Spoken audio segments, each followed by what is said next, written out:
There's still just a bit more to come in this session. You'll remember at the beginning of this session we tried to show you a short film, but we had some technical difficulties. But since we don't give up so easily, we're going to try once more to show you a short film made by PSL member Travis Wilkerson. It was made specifically for the conference, and it's entitled "We Will Be the Power."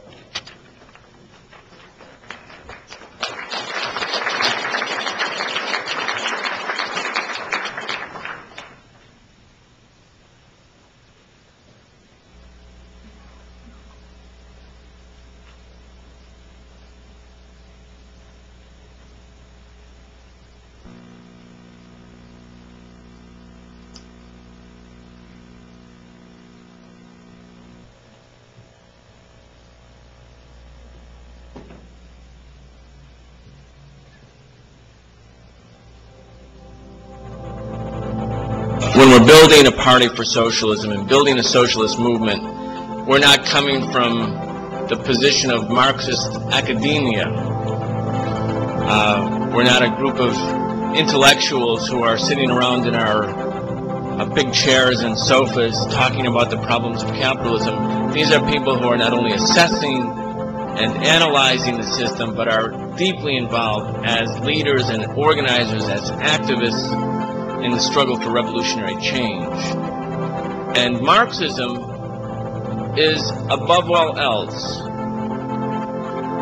a guide to action. Marxism is a guide to struggle. Marxism is not a closed philosophy that tries to answer every question in the world. It's an assessment of a particular stage of human development, that which takes place under the aegis of the capitalist property-owning system, and shows the direction for the liberation of society from the problems created by capitalism. General march of the human race forward is continuing, and what you see is that the socialist movement, which suffered a major catastrophic setback with the collapse of the socialist governments in Eastern Europe, in the Soviet Union, is now coming back. And we are going to get stronger and stronger and stronger.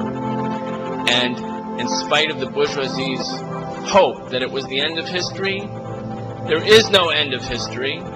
All the empires do fall, the oppressing classes do give way to new society, and suddenly and finally, the masses of people enter into the historical process. They take the bull by the horns. They become the political actors. And suddenly you see that there is no power greater than the people themselves. If the bourgeoisie disappeared tomorrow, we wouldn't know it.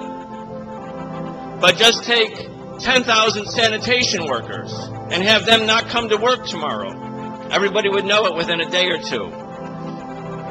Or the workers in the ports who unload the ships, or the workers who make the railroads run, or the hospital workers.